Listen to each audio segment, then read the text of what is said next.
Thank you, Madam Speaker. I'm sickened and angered by what we all had to witness last Wednesday and call for the investigation and prosecution to the fullest extent of the law, every single person who participated in the violence and loss of life in this Capitol building last Wednesday.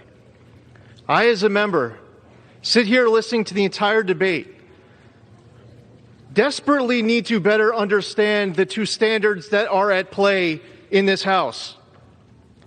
Why is it okay if a House Democrat calls for violence in the streets, but not if you're a Republican? Why can a House Democrat be rewarded with a gavel and a chairmanship if they're calling for physical confrontation of a Trump administration official, but they will be punished if they're a Republican? The double standards that we have seen time and time again, I need to better understand what the rules are of this House.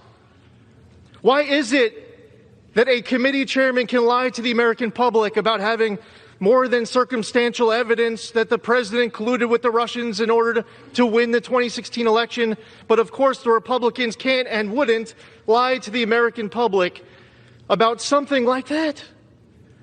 We need to better understand what these two standards are that are at play and to complete the record. Because the House Democrats are here to make President Trump the first president to be impeached twice. So I'll complete the record. First off, in the articles of impeachment, it's written that the president gave a speech and he told his supporters to come here and that he incited this riot. And one speaker after another here on the other side of the aisle have repeated that in the article of impeachment. But we all know that this was a pre-planned attack. We all know that there was pipe bombs being discovered while the president was speaking. We all know that the Capitol perimeter was being breached during the president's speech. We know that this was pre-planned and it started while the president was speaking. Why is that not in the articles of impeachment? Why is that not being incorporated into my colleagues' remarks?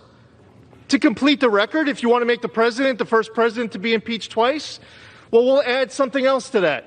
Thank you to the president for his efforts to defeat MS-13 in my district or to withdraw from the... Request 30 more seconds. The gentleman yields an additional 30 seconds. Did I hear correct? Yes. The gentleman has another 30 seconds. Thank you to the president for his efforts to move the embassy in Israel to Jerusalem and recognize Israeli sovereignty over the Golan Heights and to take out Abu Bakr al-Baghdadi and Qassem Soleimani, to eliminate the ISIS caliphate, to enter into the historic Abraham Accords, to have an economy this time last year that was stronger than I ever remember in my entire lifetime. Yeah, we'll complete the record. And in all fairness, as the president leaves 1 week from today, let's be honest about the double standards that exist inside of this chamber. And let's also be honest that this president did a lot to make America greater than ever. The gentleman's time has expired. The gentleman from